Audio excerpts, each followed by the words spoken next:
listening to This Week in Big Sky Basketball as we take you around the conference for all the latest in Big Sky hoops. Now, here's your host, Scott Gerard. Hey, welcome in. It's another edition of This Week in Big Sky Basketball. We're less than a month away from tipping off the Big Sky Championships in Boise, and the race for the regular season championship and the first round buys are certainly heating up. The Montana men and Idaho women now control their own destiny as each team sits a game ahead of the rest of the pack with 10-2 records. Our guest today includes Southern Utah men's coach Todd Simon, Northern Arizona sophomore forward Khiarica Rasheed, and Colter Nuanez of Skyline Sports will discuss some of the big storylines from around the league. But first, let's take a look on what's happening on the Big Sky men's basketball front. Montana continued to keep a hold of the Big Sky lead last week as the Grizz took down Idaho and Eastern Washington at home. Montana opened up the week with a dominant 41-point victory over the Vandals, then held off a second-half rally from Eastern Washington to earn a 1-point victory over the Eagles. Saeed Pridgett averaging 20 points on 16 of 19 shooting for the week to lead Montana. Northern Colorado took over sole possession of second place in the standings after a 2-0 week with the wins over Portland State and Sacramento State at home. Jordan Davis averaging 24.5 points to carry the Bears to a 10-3 conference record entering the week. Weber State went 1-1 on the week to slip to 9-4 in league play with a win over Northern Arizona and a loss to Southern Utah. SUU collected the season sweep of the Wildcats with that 65-53 victory in Cedar City. Montana State picked up a pair of wins on the week against Eastern Washington and Idaho to sit on the Wildcats' heel with an 8-5 record. Harold Frey leading the Bobcats in scoring in both games with an average of 19.5 points and 7.5 assists. Idaho State and Sacramento State each picked up one win, while Southern Utah posted a 2-0 record with wins over Weber State and Idaho State to move into fifth in the conference standings at 7-6. So joining us now, he's the head coach of the Thunderbirds, Todd Simon, kind enough to join us. Coach, how are you? We're doing great out here. Thanks for having me. Always a pleasure to catch up with you. You've reeled off 3 straight wins after dropping a couple of close ones a few weeks back. What's been clicking for your guys over this 3-game stretch? Well, I think we've kind of bought into our identity. You know, we've really been defending, and we're kind of cleaning up some of our rebounding issues that we had, and starting to close games. You know, kind of figured out what was kind of catching us at the end of those close games, and made the right corrections, and the guys have bought in to play for each other, and I think you're starting to see the results these last few games. You always hear coaches talk about learning how to win games and how to win close games and how to close out those kinds of games. How difficult is that process, and how important is it to try to teach kids how to learn how to finish a game? Well, there's no teacher like experience.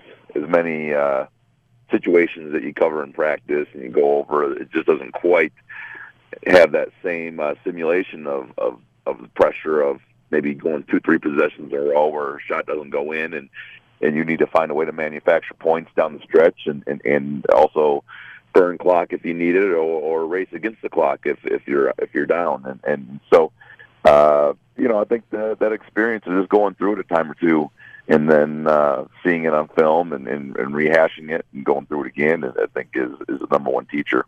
Tell you what, it's always big when you get in-state wins, and you got the season sweep over Weber State. First time that's happened since the 14-15 season. Just what does that mean to your team personally to be able to get a win, get a couple wins against Weber State?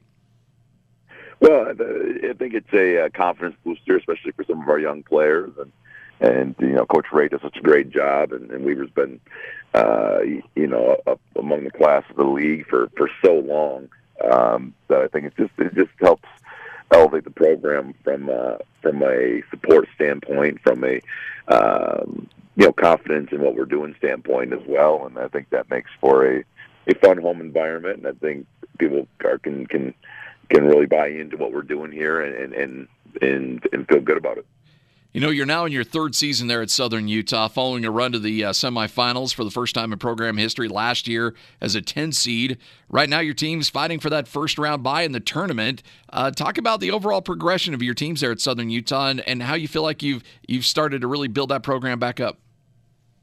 Well, we knew it was going to take a little bit. We wanted to do it brick by brick and build a solid foundation. We didn't want to take any shortcuts. We wanted to make sure we had the right people in the building and really set it up for long-term success. That was kind of the vision here, and everyone kind of agreed on, and that's kind of what we've done. We just slowly but surely kind of continue to build on success. And I think we've been a better team at the end of every season than we were at the middle and at the beginning, and that's kind of where we are. And this year we have one senior, so we're setting ourselves up for a run in the next couple of years. We have 3 transfers sitting out, and we have 3 guys that potentially could be medical redshirts on top of that. Wow. That we've kind of been hit with this year. So the future is really, really encouraging, but we're more focused on the here and now and just trying to make our guys as best they can be and making this team the best they can be every single day. Well, you're looking to build on that 3-game winning streak. You head to Sacramento State and Portland State, and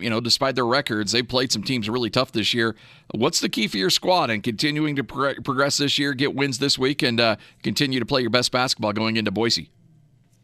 Well, as you go through this journey and build these teams, you learn how to handle failure, and then now you got to learn how to handle success. And you hope that these little previous spots in the schedule we've rattled off a few wins, and then maybe stubbed our toe. That hopefully we learn a little bit about handling success and staying hungry and pushing forward.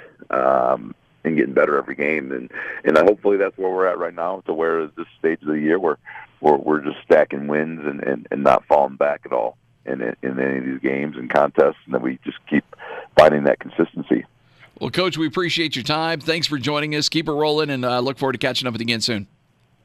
Thank you so much for having me. Southern Utah head coach Todd Simon right here on This Week in Big Sky Basketball. Always great to catch up with him. Hey, for the last 30 years, Sports Graphics has been a leader in providing signage and services for the top professional and amateur sporting events across the country. That's why the Big Sky Conference is proud to work with Sports Graphics for all of their signage at Big Sky Championships. Sports Graphics, proud sponsor of the Big Sky. Take a short break, come back, and we'll chat with Northern Arizona sophomore forward Khiarica Rasheed. Discuss what's going on in the Big Sky women's side. It's all straight ahead right here on This Week in Big Sky Basketball.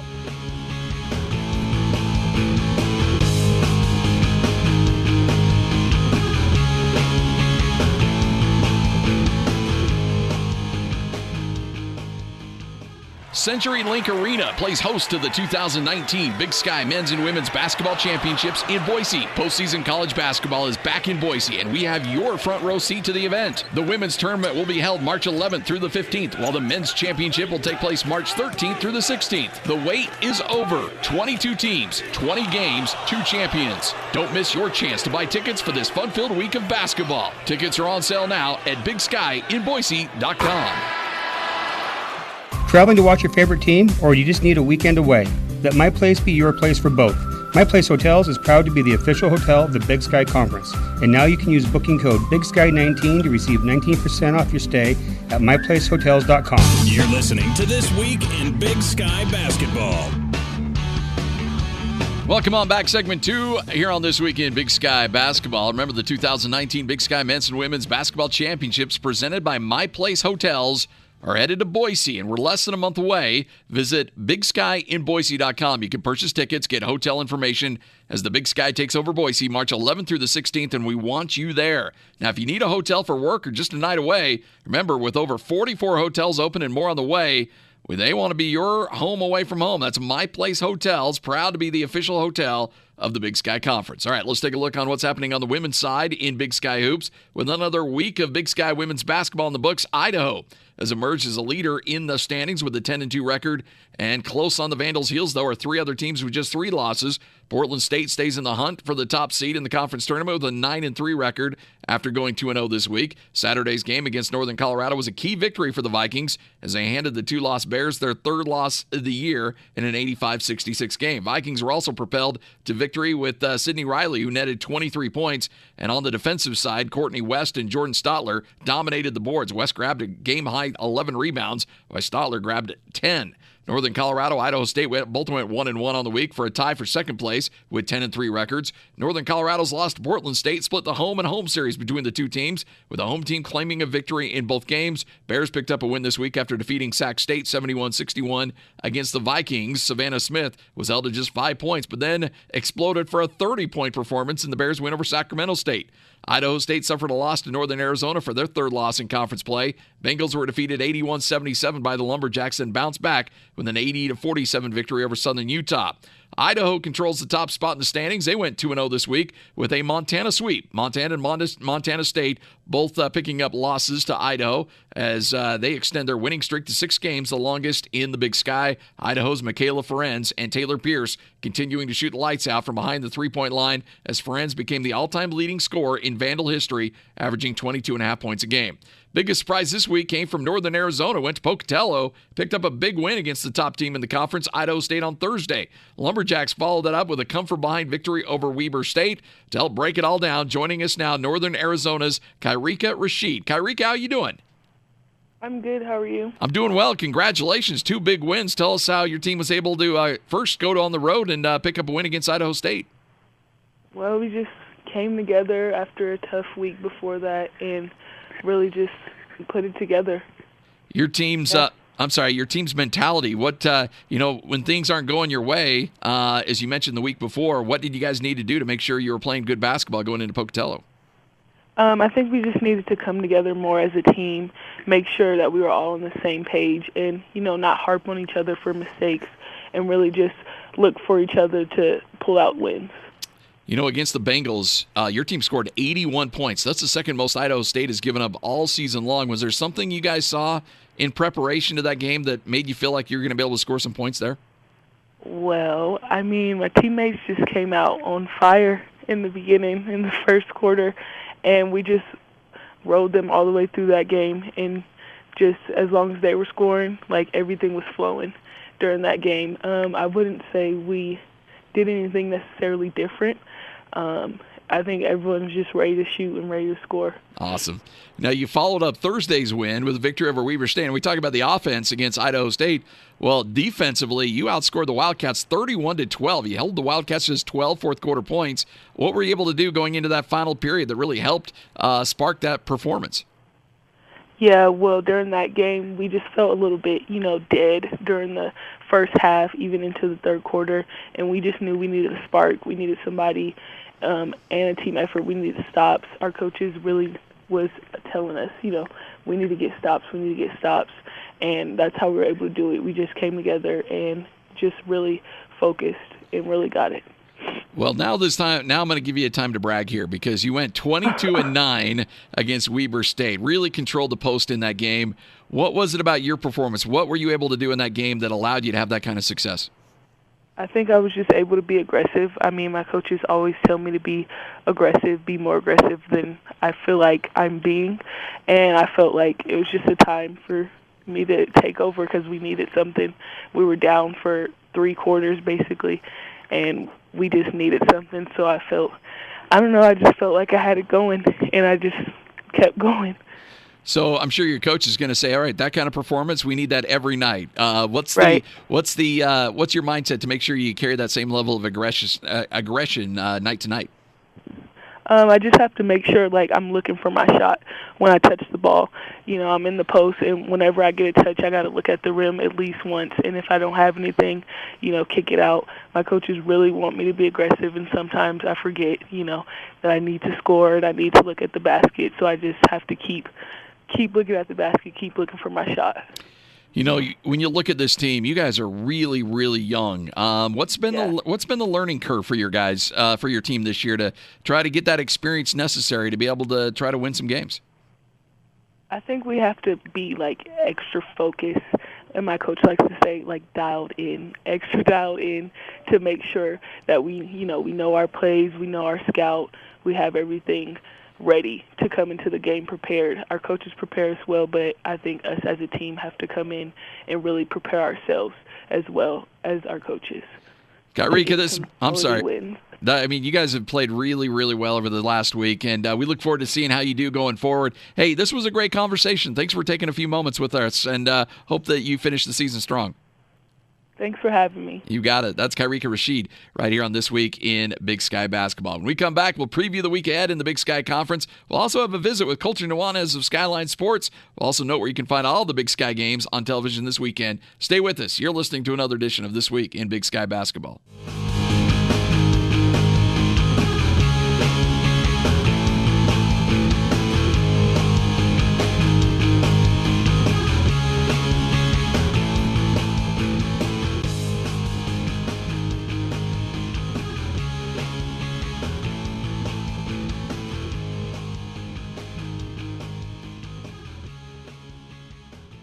Pluto TV is your one-stop shop for Big Sky action. That's his first and the team's first. The leading free internet television service in America will stream live sporting events, including up to 700 football, men's and women's basketball, volleyball, and selected soccer, softball, and track and field events. Simply go to Pluto TV to find games from several different sports. Pluto TV is your one-stop shop for all Big Sky action.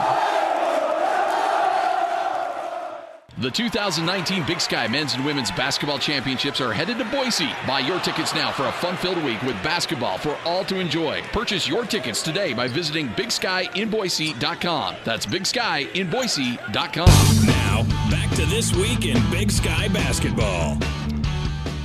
Welcome on back. Final segment of This Week in Big Sky Basketball. I'm Scott Gerard. Remember, the Big Sky will air all of its live stream sporting events on Pluto TV for free. Up to 700 football, men's and women's basketball, volleyball, selected soccer, softball, track and field events. All Big Sky basketball games can be seen on Watch Big Sky and Pluto TV. It'll be another exciting week in Big Sky hoops. For the men, Montana and Montana State head down to Weber State and Idaho State. Sacramento State and Portland State play host to Southern Utah and Northern Arizona, while Idaho and Eastern Washington welcome in Northern Colorado. Rounding out the week, Eastern Washington hosts Idaho in the league's lone game coming up on Monday. Then on the women's side, flip it around a bit. Southern Utah, Northern Arizona bring in Sacramento State and Portland State for action this week. Montana and Montana State welcome in Weber State and Idaho State. And Northern Colorado hosts Eastern Washington and Idaho. Opening up a Monday doubleheader with the men, Eastern Washington women host Idaho to close out this week's action. Every single Big Sky Conference game can be seen on Pluto TV and WatchBigSky.com for free and in high definition.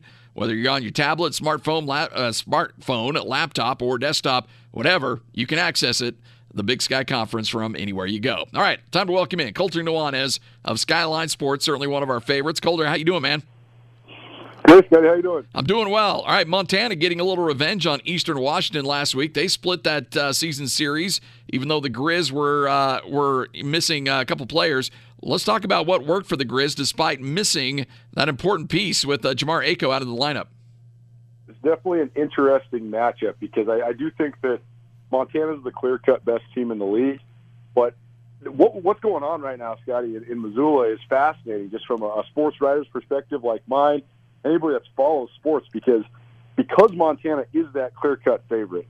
They are getting every single team's absolute best shot. And I think Eastern Washington has less of the intimidation factor, or they buy into less of the intimidation factor that the Grizzlies bring than anybody in the league. They are not scared of Montana whatsoever. It was a phenomenal college basketball game on Saturday night in Missoula. And but like you mentioned, Jamar Ako on the bench, he's got a knee bruise. It doesn't sound like it's going to be bad. He's probably going to be back for the Weber State game on Thursday. But without him in the lineup, Eastern Washington, they were able to really pound it in the high post and then in the low post, especially in the second half. And Montana kept them at arm's length, about 10 points for a full 20 minutes. But then when Eastern made their run, they cut it all the way down, and Montana could not quite pull away until the very last possession of the game. Jacob Davidson versus Bobby Moorhead, probably the breakout player of the year in the league this year, and Jacob Davidson, probably, in my opinion, at least the defensive player of the year in the league, in Bobby Moorhead. And Moorhead forced an errant shot. Montana gets the rebound, and it's a huge win for the Grizzlies. So pretty impressive that Montana here now has won 7 straight games, with one of those games being without Michael Ogine when they defeated Idaho State, one of those games being without Jamar Ako on Saturday night against Eastern Washington. Those are 2 of the 10 best players in the league, in my opinion. So to win games without those guys, pretty good effort for Montana. Now we'll see if they can keep it rolling. I know Weber has been up and down after this loss with Southern Utah last week. I know they bounced back with a win on Saturday. But the Weber-Montana matchup is always a rivalry game for both these teams because they've been the 2 premier teams in the league. So Montana's going to need Jamar Ako healthy for that one on Thursday. But a big win for Montana, and I think a really good building block for Shante Leggins and his young team for Eastern Washington. I was so impressed with the way Leggins coached his guys, the confidence he instilled in them, and they took the best team in the league all the way down the wire. It was a fantastic one to watch. No doubt about it. And, you know, we talk about these tight races for the top spots in the conference, but, you know, it seems every year in the conference tournament there's a team that comes in as a 10 seed or a 9 seed that ends up, you know, shocking teams like Southern Utah did last year. Who are your teams, maybe on the men's side, that may not have had the regular season that they would have liked, but the teams are going to be very wary of when the tournament in Boise kicks off? Well, it's Eastern Washington had won 5 out of 6, so we were kind of thinking of them as maybe one of those upper teams. Now they're sitting there at 6-6 in the league. They're right in the middle of the league. I think they have a chance to really finish strong, so I'm not sure where they're going to be in the seeding. So they might actually have a chance to sneak in and get that 5th spot, that bye.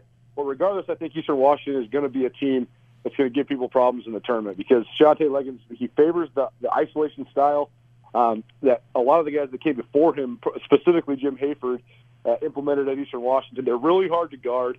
They got a lot of guys that can score the basketball, and they just play so hard. I think they're going to be a team that really could give some team trouble. But then the other one is Southern Utah. I mean, Southern Utah is a team that I don't know what people expected out of Southern Utah after Dwayne Morgan went down. But don't look now. Southern Utah has won 3 straight, including that win over Weber State, which helps them earn the season sweep of the Wildcats. I mean, Southern Utah has been so balanced this year. I think that's what really helps them. I mean, Brandon Better is what is as advertised. Cameron Oluitan is one of the best transfers in the league. And Andre Adams has been a really big force, especially on the glass lately. So, Todd Simon, he really likes to play that spread-out style. And Dwayne Morgan, make no mistake, is one of the most physically talented guys in the league. I mean, he looks the part all day long. He's the guy, they say send him off the bus first because he's definitely the one that looks like it. But he's sometimes he's a ball stopper, and that's a good thing when he's getting you 20 and 10, but it just seems to me what Southern Utah wants to do on offense is so much more catered to having a bunch of guys that can spread the floor and use shooting. And with Dwayne Morgan out, they've really acclimated to that style. And Todd Simon's proven that he can win games in the tournament. I mean, they beat Montana State in triple overtime a couple years back in Reno. They beat Idaho, upset Idaho last year. So they're definitely a team that, when playing with confidence, they could surprise some people as well. On the women's side, Idaho's emerged as the top of the standings right now. Do you think they have what it takes to be able to hold on to that seed going into the conference tournament? I host the ESPN radio show in Missoula, and my partner, I think he's getting tired of me giving my weekly plug for the Splash Sisters. I make sure to go out of my way to give the stat line for Michaela Friends and Taylor Pierce every single week, no matter what we're talking about, because I just think it's a truly national story. You're talking about 2 girls that might make 400 three-pointers in their careers. They're 2 of the most prolific shooters in the history of college basketball, and they're on the same team. I mean, that Montana State game the other day, the Cats didn't really even play all that bad. But when you hit 20 three-pointers, I just don't know how you're ever going to not win that basketball game. Just been so impressive the way that John Newley gets both those shooters the ball where they can fire away. But it's so unorthodox, too. I mean, they'll throw that cross-court skip pass where either one of them will just grab the ball and basically land into a step back that's just purely unguardable. It's almost like Steph Curry and the Golden State Warriors. So the fact that Taylor Pierce has made 8 three-pointers 4 different times in league games so far, wow.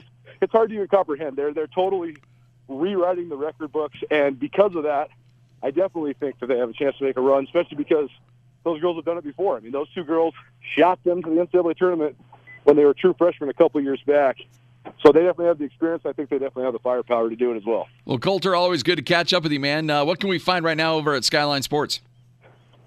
All sorts of stuff. Actually, the latest story is a bummer. This is one definitely worth mentioning on the show. Claire Lundberg from Montana State, she tore her ACL. She's out for the year. Her career at Montana State's done. So she was probably a favorite for League Player of the Year, but not to be, which is a bummer. But also about to go record our new podcast segment called the ESPN Roundtable. We're going to have Donovan Dorsey on this week. He's a University of Washington transfer that's really blossoming for Montana. He had to sit out 2 years. He had a cancer scare. He had a benign tumor in his hip, and it was really hit and miss for a while. He hadn't played the game in a long time, but now here he is finally 20 games into his senior year, rounded into shape. He gave the Grizzlies a great boost, so we're going to have a long sit-down with him as well. So you check that out, SkylineSportsMT.com. Awesome. Great stuff. Thanks, Colter. Everybody who joined the program today, big thanks to them. Also, big thanks to Lloyd Cole producing today's show and executive producers of This Week in Big Sky Basketball, Blake Barrington and Carl Hunt. I'm Scott Girard. Enjoy the games this week. See you back here next week for another edition of This Week in Big Sky Basketball.